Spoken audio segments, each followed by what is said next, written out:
Hello tin friends. Last part में हमने ये बात की थी कि हीलिंग कैसा होती है और इनर वर्क क्यों काम नहीं करता है हमारे डीएम को हमारे पास लाने में या डीएफ को हमारे पास लाने में। और सब में इम्पोर्टेंट हमने ये बात की, भाई जब हम ट्विन फ्लेम्स के लिए ही आते हैं तो हम सोल कॉन्ट्रैक्ट में कार्मिक को क्यों चूज़ करते हैं। उसका रीज़न हमने फाइंड आउट किया, वो है हमारे डिज़ायर्स। पास्ट लाइफ की जो डीप डाउन डिज़ायर्स, जो सबकॉन्शियस माइंड में जो डिज़ायर होते हैं, उस डिज़ायर्स के ऊपर हमें काम करके हील करना पड़ता है। सेटिस्फाई नहीं करना पड़ता, हील करना पड़ता है, तो बाद जाके हमें एक क्लैरिटी आती है।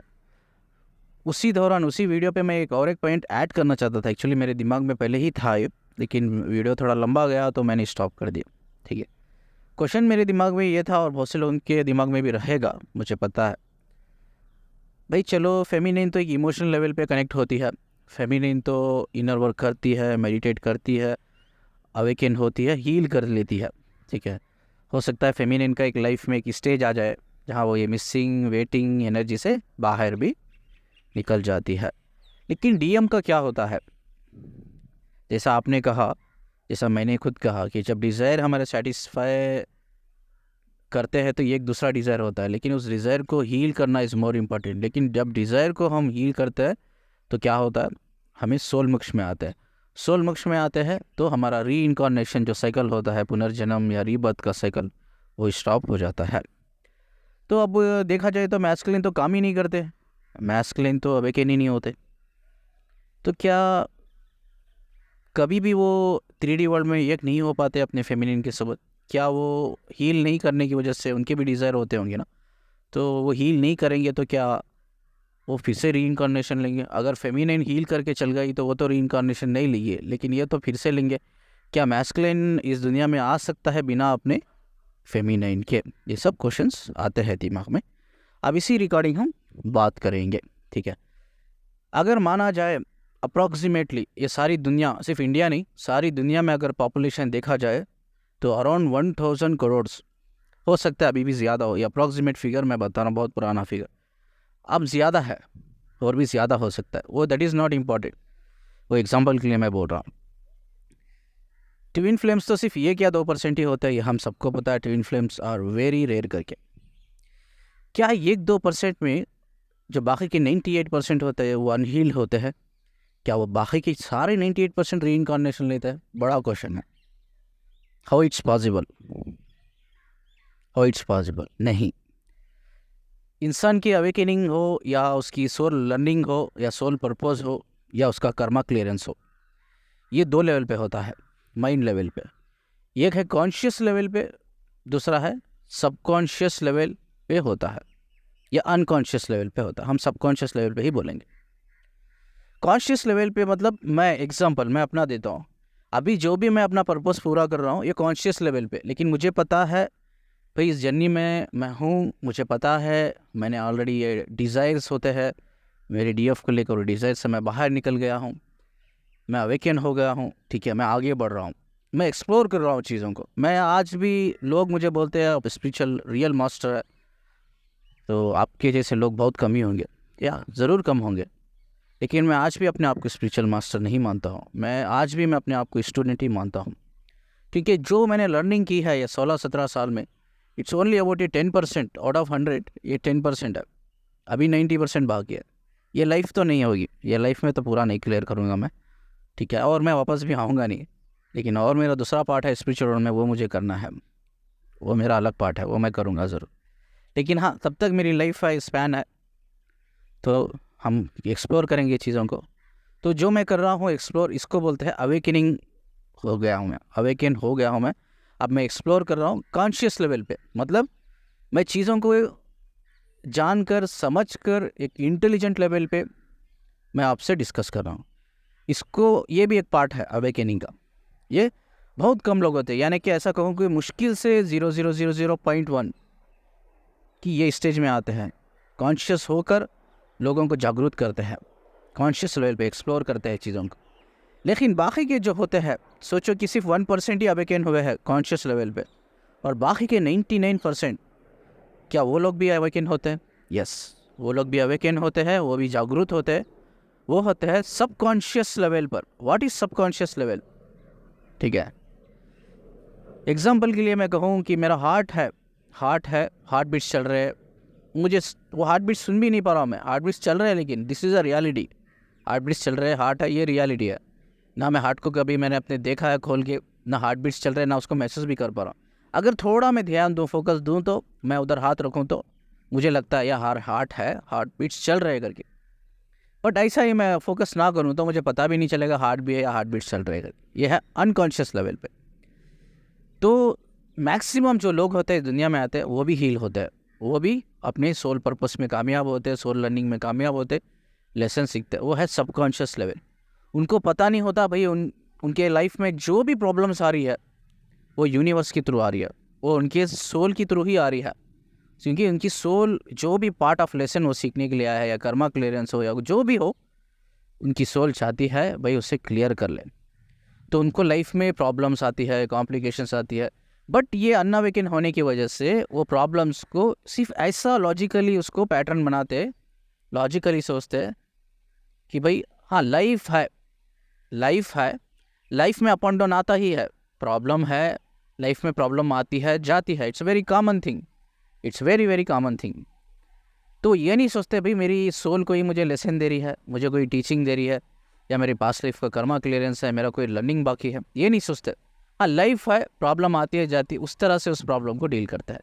यानी कि अगर देखा जाए तो सबकॉन्शियस लेवल पे ये भी अवेकन हो रहे हैं, सीख रहे हैं, लर्न कर रहे हैं, तो इस तरह से भी उनकी हीलिंग होती है। चाहे वो समझे, वो रियलाइज़ करे भाई उनकी कहीं ना कहीं उनकी प्रॉब्लम की वजह से, या उनकी सिचुएशन की वजह से, या कॉम्प्लिकेशन की वजह से उनकी हीलिंग हो रही है, या पार्ट ऑफ उनकी जो लेसन लर्निंग था वो लर्निंग हो रही है, उनका कर्मा क्लियरेंस हो रहा है। चाहे वो समझे या ना समझे कॉन्शियस लेवल पे, लेकिन सबकॉन्शियस लेवल पे वो पर्पस पूरा होके वो हील कर लेते हैं। ठीक है, तो ये है। तो ये भी एक इल्यूशन है। लोग बोलते हैं सिर्फ ट्विन फ्लेम्स जो लोग हील करते हैं, जो लर्न करते हैं, वहीं अपने पर्पस में कामयाब हो जाते हैं, और बाकी के जो 99 या 98% जो लोग होते हैं वो लोग अनहील होते हैं, तो उनका पुनर्जन्म साइकिल कंटिन्यू होता है। ये भी एक इल्यूशन है। तो मैंने कहा था हम बात करते करते ही इल्यूशंस को क्लियर करेंगे, तो ये इल्यूशन भी हमें निकालना होगा। तो आप फंसते कौन है? आप फंसते वो लोग हैं एक्चुअली जो अपने डिज़ायर से बाहर नहीं निकले हैं। हो सकता है वो एक नहीं दो जन्म ले लिया है, लेकिन वो डिज़ायर से बाहर ही नहीं निकल पाए हैं, अपने डिज़ायर को हील ही नहीं किया है उन्होंने। तो ऐसे लोग फंस जाते हैं। ऐसे लोगों की मैक्सिमम चांसेस होती है भाई वो वापस लाइफ में रीबॉर्न हो जाए। ठीक है, ये लोग बहुत बुरी तरह से फंस जाते हैं। तो हमें इसीलिए कहा कि यार कि हमें अपने डिज़ायर को सेटिस्फाई नहीं करना है, हील करना बहुत ज़रूरी होता है करके। ठीक है, और दूसरी इम्पोर्टेंट चीज़ है, बहुत से क्वेश्चंस मुझे आते हैं, सर क्या हम जो भी फील करते हैं वो हमारा डीएम फील नहीं करता? हम उसको रिप्लाई करते हैं, मैसेज करते हैं, एक रिप्लाई तक नहीं आता। 10 दिन बाद देखता है, 5 दिन बाद देखता है। हम 10 बार 10 मैसेजेस रिप्लाई करेंगे तो मुश्किल से एक रिप्लाई करता है। 10 हम मैसेज करें तो एक रिप्लाई करता है। हम 10 बार कॉल करेंगे तो एक बार कॉल उठाता है। सर इतनी क्रेविंग्स क्यों फेमिनिन को ही होती है? इतनी उनके लिए वेटिंग एनर्जी, मिसिंग एनर्जी, ये सब क्यों फेमिनिन को ही झेलना पड़ता है? क्यों मैस्कुलिन इन सब चीज़ों से बच जाते हैं? ये बड़ा क्वेश्चन आता है, सभी का क्वेश्चन है। ये हमें बड़ा बुरा लगता है सर। इग्नोरेंस हम टॉलरेट नहीं कर पाते, वो इग्नोर करते हैं हमें, वो टॉलरेट नहीं कर पाते। हम अवॉइड करते हैं, हमें टॉलरेट नहीं कर पाते। हमें ऐसा लगता है भाई हम स्लेव है उनके, हम उनके पीछे पीछे भाग रहे हैं, और कहीं ना कहीं एक एंड पे हमारी सेल्फ रेस्पेक्ट की बात पे आ जाती है वो। यार ऐसा लगता है मैं सेल्फ रेस्पेक्ट खो रही हूँ अपना उसके सामने, मैं उसके सामने गिरा रही हूँ प्यार के लिए, मोहब्बत के लिए। तो ये बहुत ही बुरा लगता है। ऐसा लगता है हम स्लेवरी में हैं, हम स्लेव हैं उनके, और वो हम हमारे मास्टर हैं। हमेशा जिस तरह से वो बोलेंगे हम उसी तरह से उनके कमेंट्स को फॉलो करेंगे, या रेस्पेक्ट करेंगे, ग्रैटिट्यूड करेंगे करके। तो ये क्यों होता है? क्यों ये दोनों तरीके से नहीं होता, दोनों तरफ से क्यों नहीं होता? तो ये हम जानने की कोशिश करेंगे। एक छोटी सी स्टोरी मैं शेयर करता हूँ, हाइप्नोटाइज की स्टोरी है। जब मैं एक साइकोलॉजी में मैं प्रैक्टिस कर रहा था, तो हमने एक थेरापिस्ट के साथ एक प्रैक्टिस करते करते हमने एक हाइप्नोटाइज किया था। प्लीज़ ये रिक्वेस्ट है फिर से मेरी, ये स्टोरी कहीं भी थोड़ा चेंजेस लाकर अपने चैनल पे मैं शेयर कर देना। ये सब मैं परमिशन लेके ही करता हूँ। ठीक है, तो एक फीमेल ही थी, हमने हाइप्नोटाइज़ किया। हाइप्नोटाइज़ करते करते पास्ट लाइफ को लेके गए हमें। पहले प्रेजेंट लाइफ में थे, प्रेजेंट लाइफ की इमोशन से कनेक्ट करते करते पास्ट लाइफ को लेके गए, पास्ट लाइफ से लेके जाते जाते आफ्टर लाइफ को चल गए। What is after life? Spiritual world में जो हमारी कनेक्शन होती है ना, जो सोल जाती है स्पिरिचुअल वर्ल्ड, वो लाइफ को हम पास्ट लाइफ के यानी कि आफ्टर लाइफ कहते हैं। जो पास्ट लाइफ अलग होती है, आफ्टर लाइफ अलग, दोनों अलग अलग होते हैं। तो उसने एक बहुत शॉकिंग बात शेयर करी हमें, बहुत शॉकिंग बात। ये बहुत अच्छी रहेगी स्टोरी, आपको बहुत हेल्प करेगा। उन्होंने बोला सर पास्ट लाइफ में, उन्होंने ऐसा बोला, बस ये हाइप्नोटाइज कंडीशन में, स्टेट में जब कोई इंसान रहता है तो ऐसा रहता है भाई, वो एक अलग स्टेट में रहता है, यानी कि अलग डायमेंशन में रहता है। उसकी बॉडी फिजिकली हाँ रहती है वो, लेकिन उसका कॉन्शियसनेस हम शिफ्ट कर देते हैं किसी और डायमेंशन में, अलग स्टेट में। इसको बोलते हैं हाइप्नोटाइज करना। हाइप्नोटाइज मतलब आप मेंटली कम्प्लीटली प्रेजेंट ही नहीं रहते, नॉट इवन 1% भी आप इधर प्रेजेंट नहीं रहते, सिर्फ बॉडी ही रहती है। तो उन्होंने एक बड़ी ही शॉकिंग की बात हमें बताई, नींद में ही, डीप स्लीप में जाकर ही उन्होंने बताई। उन्होंने ये बताई, हमारा पास्ट लाइफ में हम दोनों बहुत खुश थे। इनफैक्ट हम दोनों की शादी भी होने वाली थी, सब कुछ ठीक था। तो हमारी अनफॉर्चुनेटली अननेचुरल तरीके से डेथ होने के बाद, तो हमारा प्यार ऐसा था कि हमारा, मतलब मैं कहूँगी कि मेरा, हमारा नहीं मेरा, वो लड़के जो थे मेरे हस्बैंड बनने वाले थे, हमारी शादी होने वाली थी, उनका वैसा नहीं था। जितना मैं डेप्थ सोचती थी उनके बारे में, इमोशनली कनेक्ट थी और इंटेंस बहुत थी उनको लेकर मैं, तो वो उतने नहीं थे। लेकिन हम दोनों का अच्छा चलता था, यानी कि अच्छी केमिस्ट्री थी हम दोनों के बीच में, एक अच्छा रिलेशनशिप था, अच्छी फ्रेंडशिप थी। तो मेरा बचपन से ही हम दोनों जानते एक दूसरे को, बहुत छोटे थे ना हम, लगभग सोचिए 7-8 साल से ही हम एक दूसरे को जानते, समझते, पहचानते। तो बचपन से ही उसको मैं देखती थी ना, तो मेरे दिल में एक ही चीज़ आती थी, भाई शादी करना तो इसी लड़के से करूँगी, इसी के साथ रहूँगी, इसी के साथ जीऊँगी, इसी के साथ मरूँगी, और हमारे बच्चे भी होंगे, हम दोनों मिलके हमारे बच्चों को नर्चर करेंगे, यानी कि पालेंगे, बड़े करेंगे। तो उसी अकॉर्डिंग मैं उससे हमेशा कनेक्टेड रही, वो भी मुझसे कनेक्टेड रहा। हाँ, छोटे मोटे अप एंड डाउन्स आए लाइफ में, इट्स ओके, हमने मैनेज कर लिया।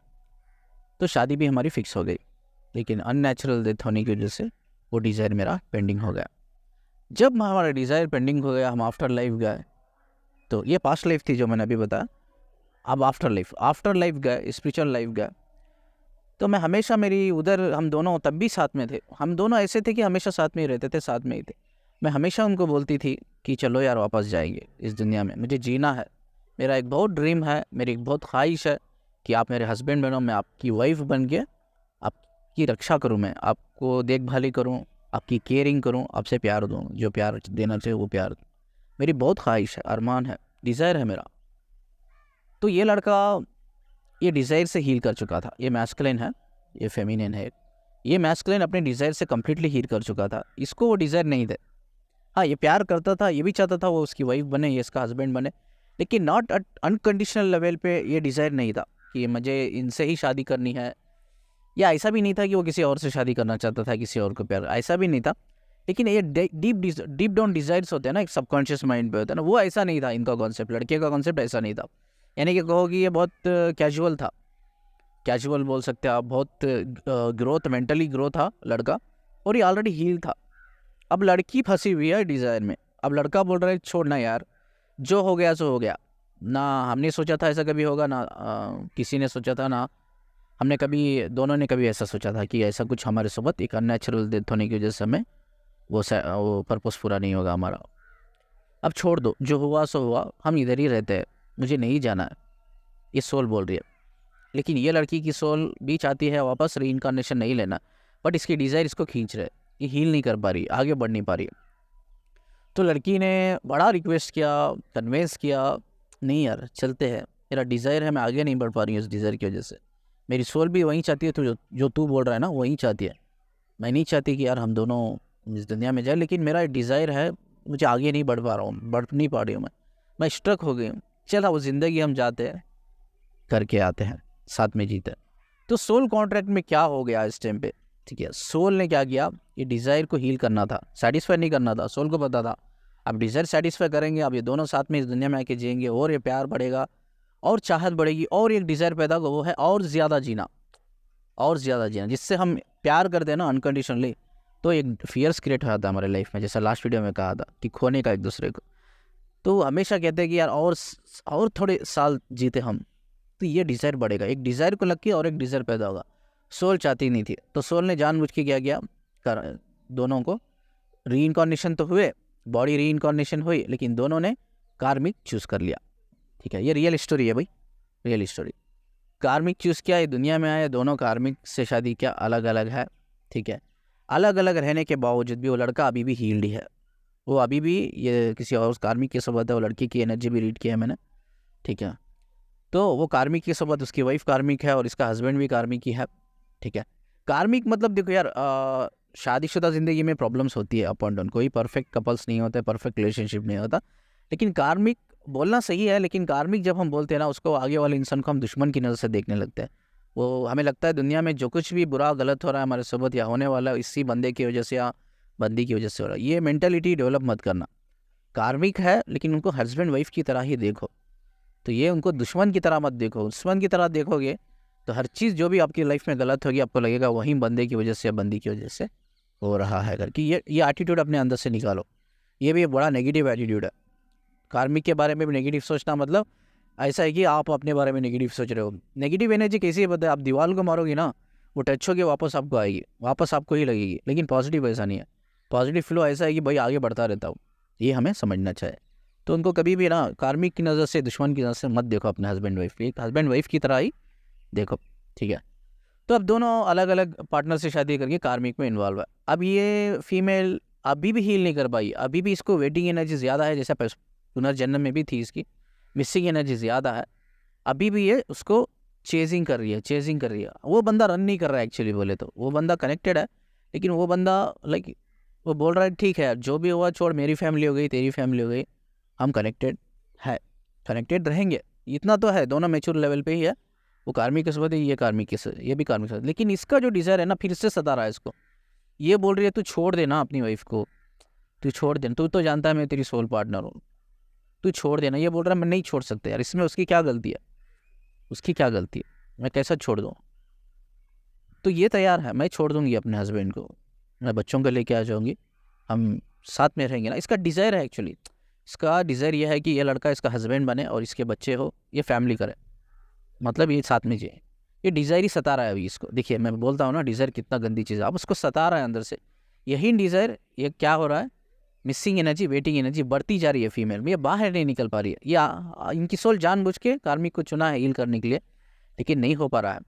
लड़की क्या कर रही है, चेस कर रही है, लेकिन वो बंदा अच्छी बात है रन नहीं कर रहा, लेकिन समझाने की कोशिश कर रहा है इसको, लेकिन समझ नहीं पा रही है। नहीं होगा तो आ जा मेरे पास, मुझे जीना ही है। तो ये चीज़ से हमें बाहर निकलना है। क्या मैक्सिमम जो होते हैं, मैक्सिमम जो डीएम होते हैं वो ऑलरेडी हील्ड रहते हैं। वो ये इतना जितना फेमिनिन होती है ना, ये सब चीज़ों में इन्वॉल्व होती है ना, इमोशनल जितनी होती है, जितनी रिलेशनशिप को लेकर सीरियस और कनेक्टेड होती है, उतना भाई नेचर भी अगर कहो डीएम का, उतना वो कनेक्टेड नहीं रहता। लाइक स्पिरिचुअल प्लैनेट से भी कहो या स्पिरिचुअल लेवल पे भी कहो, ये डिज़ायर उतने स्ट्रांग नहीं होते जितने स्ट्रांग एक फेमिनिन के होते। बहुत कम, मैंने मेरे 16-17 ईयर्स के जर्नी में, एक्सपीरियंस में मैंने बहुत कम देखा है जो फेमिनिन मैस्कुलिन एक ही डिज़ायर पे होते हैं, या बहुत उससे भी कम देखा है जो मैस्कुलिन ये वेटिंग मिसिंग के डिज़ायर में होते हैं। ये बहुत कम रहते हैं जी डिज़ायर में। मैस्कुलिन जो होते हैं ना, उनको ज़्यादा डिज़ायर नहीं होता इस चीज़ का जितना आपको होता है ना, क्योंकि वो इमोशनल पार्ट से कनेक्टेड ही नहीं रहते। भाई नेचर भी कहो, भाई साइकोलॉजी लेवल पे भी कहो, भाई स्पिरिचुअल लेवल पे भी कहो, ये ऑलरेडी नेचुरली हील रहते हैं, इनको ज़्यादा हीलिंग की ज़रूरत नहीं होती। बस ये अपना जो पार्ट ऑफ लेसन होता है सोल का, वो सीखते रहते, लर्न करते रहते, अपना कर्मा से गिरते निकलते रहते, कर्मा लर्निंग करते रहते, कर्मा से लर्न करते रहते।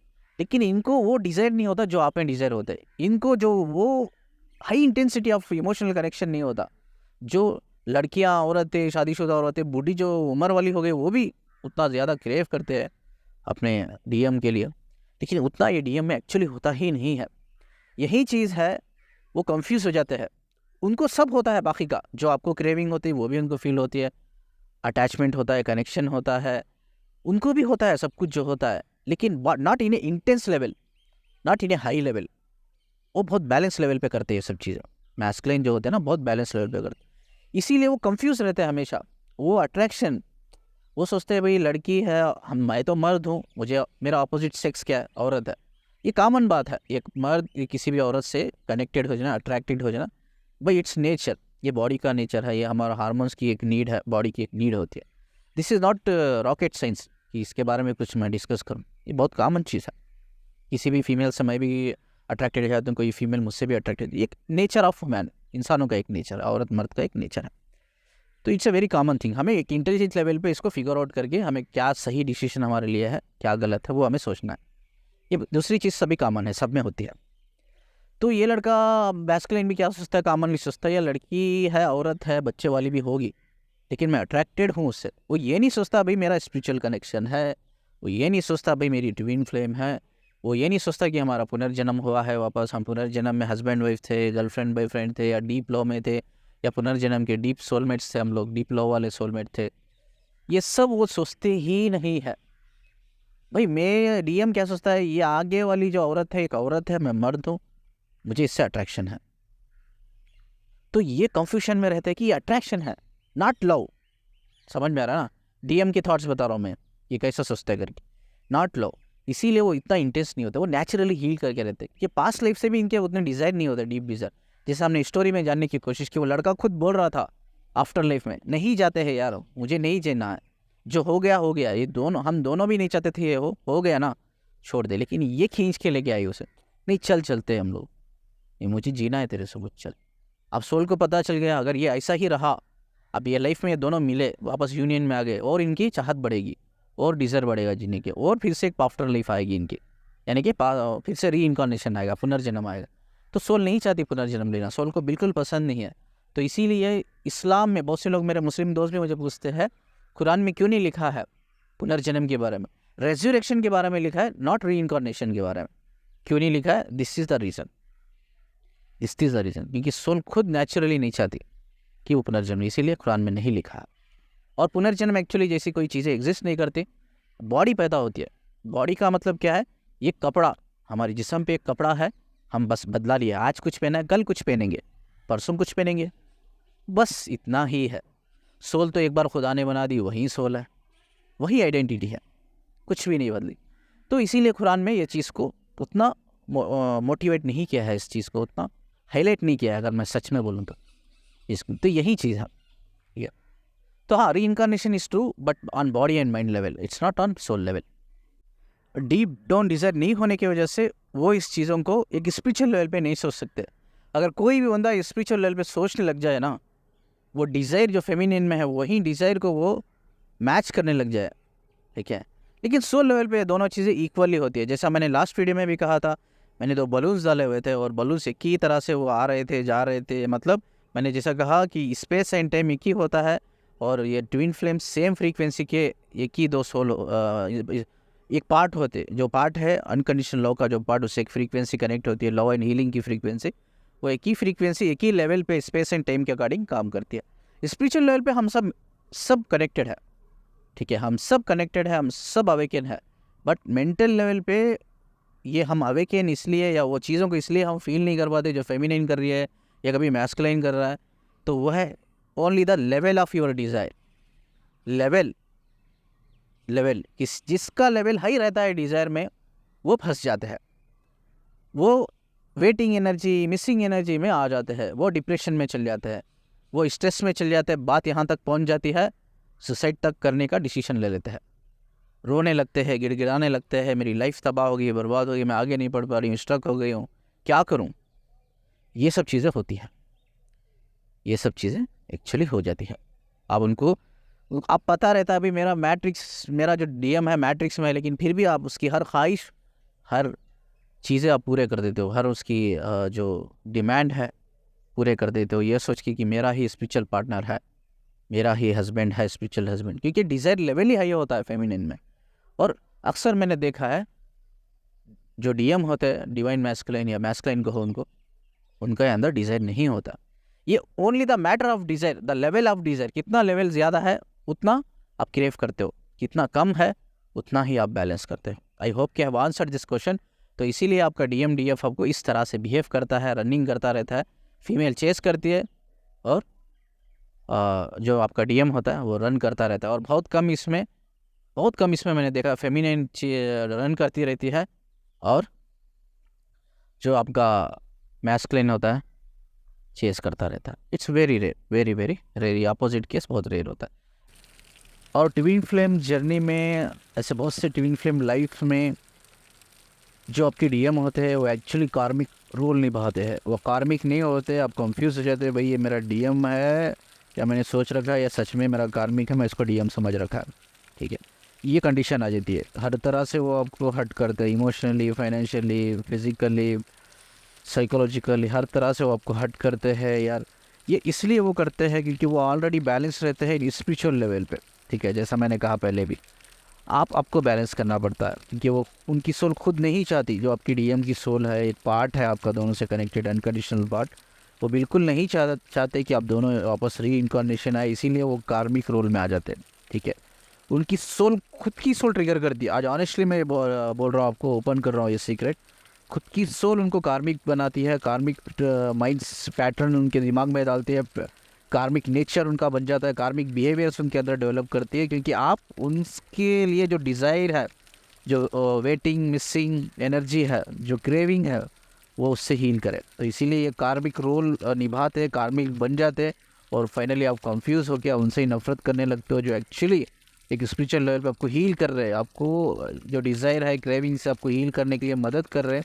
लेकिन आप तो ये नहीं सोचते, आप सिर्फ उसमें भी 3D लेवल पे रहते हो, 3D सोच में रहकर, यार मेरा बंदा मुझे टेक्स्ट नहीं करता, रिप्लाई नहीं करता, जो कुछ भी वो करता है आपके सोबत, आपके अगेंस्ट ही करता है। तो जिसकी वजह से आपको भी लग जाता है भी मेरा कार्मिक है या सच में सोल में डीएम है करके। तो ये होता है, वो कहीं ना कहीं आपको इनडायरेक्टली सबकॉन्शियस लेवल पे उनकी सोल ही उनको ट्रिगर कर रही है, वो आपको ट्रिगर कर रहे हैं कि आप हील करो ये सब चीज़ों से। यही एक सीक्रेट है ट्विन फ्लेम जर्नी का। स्पिरिचुअल लेवल पे जो सोल हमें चाहती है ना, वो हम बॉडी माइंड लेवल पे नहीं चाहते, उसका ऑपोजिट हम सोचते हैं, कंप्लीट ऑपोजिट सोचते हैं हम। तो इसीलिए हम अक्सर ये जर्नी को समझने में, पहचानने में गलती कर बैठे थे, बहुत बड़ी गलती कर बैठे थे। लेकिन इसका मतलब ये नहीं कह रहा हूँ मैं वो कार्मिक का रोल निभा रहा है तो इसका मतलब ये नहीं कि उससे प्यार करो, यार वो आपको रेस्पेक्ट नहीं दे रहा है तो उसके पीछे पीछे जाओ, उसको रिप्लाई करो, मैसेज करो, कॉल करो, रिस्पॉन्ड भी नहीं कर रहा। No, don't be a slave, you have your own particular self respect. आपकी सेल्फ रेस्पेक्ट को आप फॉलो करो। बस ये सोचो भाई वो आपका डीएम है और कार्मिक की तरह आपको रोल निभा रहा है, तो वो भी आपकी ही अवेकनिंग के लिए या इस डिज़ायर से बाहर निकलने के लिए कर रहा है। कितने ऐसे फेमिनिन होते हैं यार, मुझे बोलते हैं मैंने बैलेंस कर लिया है सर, मैं हील कर लिया, मैं अवेकन हो गई हूँ, मैं अवेकनिंग में हूँ। जब तक आप मिसिंग एनर्जी में, वेटिंग एनर्जी से नहीं निकलते, मिसिंग वेटिंग एनर्जी से नहीं निकलते, तब तक आप अवेकन एक्चुअली हो ही नहीं। बहुत से फेमिनिन मुझे बोलती है हाँ मैं अवेकन हो गई, मैं बैलेंस कर लिया, लेकिन मैं देखता हूँ तो आज भी वो मिसिंग एनर्जी में है, वेटिंग एनर्जी में। तो ये गलत फहमी है आपकी, ये भी एक इल्यूशन है। चलिए और एक इल्यूशन मिल गया मुझे, और एक इल्यूशन हम डिस्कस करते हैं, वो है ये भी एक इल्यूशन है। जब तक वेटिंग मिसिंग एनर्जी में आप हो तो आप अवेकन नहीं हो, अब अवेकन हो ही नहीं। ये मिसकॉन्सेप्शन, ये इल्यूशन निकाल दीजिए कि आप बैलेंस कर लिया है, आप अवेकन हो गए हो करके। ये रन करता करता करता क्या होता है, अब उसको क्रेविंग होती है, सेक्सुअल एनर्जी हाई भी होती है, उसको फील भी होता है। लेकिन वो सोचता है भाई सेक्सुअल एनर्जी फील हो रही है, अब मेरा अपोजिट सेक्स क्या है, फीमेल है, ये किसी भी फीमेल के साथ कर सकता हूँ मैं। तो वो एक्स्ट्रा मैरिटल अफेयर्स में या गर्लफ्रेंड्स बना के ये सब चीज़ें, ये बॉडी की जो नीड होती है वो पूरी करता है। वो सोचता है ये बॉडी की नीड है, वो ये नहीं सोचता कि यार कनेक्शन है, यार ये सोल का मर्ज होने का टाइम है, सोल मर्ज होना चाहती है। जैसा मैंने लास्ट वीडियो में भी कहा, सोल मर्ज मतलब सेक्स, सोल कभी सेक्स के लिए नहीं बोलती अब, सोल सिर्फ कनेक्टेड रहने के लिए बोलती है। ठीक है, तो ये कनेक्शन, ये जो मर्ज इंटरनली जो उनको फील होता है क्रेविंग की वजह से, वो मर्ज नहीं सोचते, वो बोलते सेक्सुअल फीलिंग है, ये फीलिंग मैं कहीं बाहर भी कर लूँगा, तो ये बाहर निकल जाते हैं आपको छोड़ के। आप चेस करते रहते हो, वो किसी और के पीछे रन करते रहते हो, आप चेस करते रहते हो, आप किसी और के वो किसी और के पीछे रन करते रहते। इससे क्या होता है, आप इमोशनली डेप्थ कनेक्ट रहते हो। तो इसमें क्या होता है, ये सोच कर, ये देख कर आपका ओवर थिंकिंग बढ़ता है, अजम्पशन बढ़ जाता है, और कहीं ना कहीं आपको हेल्थ इश्यूज होने लग जाते हैं। You will get struck life में, आपको पता नहीं चलता मैं क्या करूं क्या नहीं करूं, यार मैं हेल्थ पूरी ख़राब हो गई है। आपको कई तरह के ऑपरेशन से गुजरना पड़ता है, बहुत से हेल्थ इश्यूज़ को फेस करना पड़ता है सिर्फ इस वेटिंग और मिसिंग एनर्जी की वजह से। ठीक है, ये वेटिंग मिसिंग एनर्जी इतनी गंदी नेगेटिव एनर्जी है, मैं कहूँ ये आपके हेल्थ को एक कीड़े की तरह है, ये आपको अंदर से खा रही है, जिसकी वजह से आपको सेवरल ऑपरेशन से गुजरना पड़ता है, सेवरल हेल्थ इशू से गुजरना पड़ता है। आप लाइफ में स्ट्रक हो जाते हो, ना फाइनेंशियली आप ब्लॉकेज क्लियर कर पाते हो भाई, ना अपनी पर्सनल लाइफ में आप कुछ कर पाते हो, या मैरिज लाइफ में ना कुछ कर पाते हो, बस आप स्ट्रक हो जाते हो। कहीं ना कहीं आपको ये लगता है कि यार ये यूनिवर्स मुझे ही सब कुछ क्यों लेसन ले रहा है, यार ये यूनिवर्स क्यों मुझे ही सब कुछ टीच कर रहा है, मेरा डीएम क्यों अवेकन नहीं हो रहा है, मेरे डीएम को यूनिवर्स क्यों टीच नहीं कर रहा है, टीच कर रहा है। जो प्रॉब्लम्स आप में है वो प्रॉब्लम्स उसकी लाइफ में भी होती है, लेकिन जैसा आप सोच रहे हो ये मेरा सोल पर्पस है, ये यूनिवर्स से ट्रिगर हो रहा है, इसके पीछे कोई लर्निंग होगी, कोई कर्मा क्लियरेंस होगा या कुछ तो होगा, लेकिन वो वैसा नहीं सोचते, वो अलग कॉन्सेप्ट के तरीके से सोचते हैं। वो सोचते हैं भाई चलो कोई बात नहीं, लाइफ है, प्रॉब्लम्स तो होते रहेंगे, तो उसका प्रॉब्लम्स का सलूशन ढूंढने के पीछे लग जाते हैं। वो ये नहीं सोचते भाई एंजल्स हमें कोई साइन दे रहे हैं, यूनिवर्स हमें पुश कर रहा है कुछ समझने जानने के लिए। और क्रेविंग भी तब होती है तो वो एक एडिशनल रास्ता ढूंढ लेते हैं, एक्स्ट्रा मैरिटल अफेयर्स गर्लफ्रेंड्स रख लेते हैं, लेकिन आप चेस करते करते करते मिसिंग एनर्जी में इतना फंस जाते हो, वेटिंग एनर्जी में इतना फंस जाते हो, आपके अंदर मूड स्विंग्स आने लगते हैं, आप गुस्सा, नफरत, जलन, एकदम आपके वो बिहेवियर्स ही नहीं है एक्चुअली, वो बिहेवियर्स आपके अंदर दिखने लगते हैं, आप वैसे बिहेवियर्स अडॉप्ट कर लेते हो, वो प्रॉब्लम आने लगती है आपको सेहत, उसके बाद धीरे धीरे करके हेल्थ इशू होने लगता है। आप पागल से हो जाते हो उसके लिए, उस बंदे के लिए पागल से होते, पागल के लिए क्रेविंग करने लगते हो आप, उसको व्हाट्सएप पे हो यार, फेसबुक पे, इंस्टाग्राम में उसको फॉलो करने लगते हो, उसकी हर फोटो, हर कमेंट, यार वो किस चैनल को फॉलो कर रहा है, वो किसको किस किस को लोगों को फॉलो कर रहा है, उसे कि कोई कौन लोग फॉलो कर रहे हैं, यार नया पिक्चर क्या अपडेट डाला है उसने व्हाट्सएप पे, इंस्टा पे, यार क्या नई स्टोरी उसने डाली है, हर चीज़ हम स्टॉकिंग करते हैं, हर चीज़। तो इससे बाहर निकलना बहुत ज़रूरी है, इससे कुछ भी नहीं होता, आप इमोशनली ब्लॉक हो जाएंगे, आप फिज़िकली ब्लॉक हो जाएंगे, आप साइकोलॉजिकली ब्लॉक हो जाएंगे। तो सब में बड़ी प्रॉब्लम आपकी बीमारी नहीं है, सब में बड़ी प्रॉब्लम ये मिसिंग वेटिंग एनर्जी है। इससे निकलिए, इससे निकलेंगे तो ही डिज़ायर कंप्लीट होगा, इससे निकलेंगे तो ही सोल मोक्ष मिलेगा, इससे निकलेंगे तो ही आपका रिसाइकलिंग जो साइकिल होता है रीबॉर्न का, वो कंप्लीट होगा। ठीक है, चलिए, आई होप कि हैव आंसर्ड योर क्वेश्चन। इसके अलावा कुछ हो कमेंट में आप पूछ सकते हो, मैं जैसा मैंने कहा अगर मैं फ्री हूँ तो रिप्लाई भी दूंगा। और मुझे नंबर तो है, नंबर पे मुझे मैसेज कर सकते हो, व्हाट्सअप का नंबर है, तो आप काउंसलिंग के लिए कर सकते हो। और दूसरी बात यह है कि वीडियो को शेयर कीजिए, चैनल को सब्सक्राइब कीजिए, और मोर इम्पोर्टेंट, बहुत से लोग मुझे डायरेक्ट बोलते हैं हेलो सर आपका चार्जेस बताइए काउंसलिंग, लेकिन चार्जेस से पहले आपका, जब भी आप इंट्रोड्यूस कीजिए मुझे अपने आप को, पहले इंट्रोडक्शन दीजिए, आपका नाम, आपका एज क्या है, और आप कहाँ से एटलीस्ट बिलोंग करते हो, सिटी से बिलोंग करते हो, कहाँ से बिलोंग करते हो, ये दीजिए, उसके बाद हम कन्वर्सेशन कंटिन्यू करेंगे। ठीक है, तो हो सकता है मेरी ऑलरेडी मेरा प्रोफेशनल हो, मैं प्रोफेशनल काम भी मेरा होता है, तो मैनेज करना टाइम मुश्किल होता है, इसीलिए मैं सिर्फ 2 ही कॉल लेता हूँ, 2 ही एनर्जी रीड करता हूँ। तो हो सकता है आपको 1 वीक भी वेट करना पड़े, बट हैव पेशेंट, मैं आपका डेटा सेव कर लूँगा, I definitely will connected to you, मैं आपसे कनेक्टेड रहूँगा, मैं अपडेट करता रहूँगा। ठीक है, शुक्रिया आज मुझे सुनने के लिए।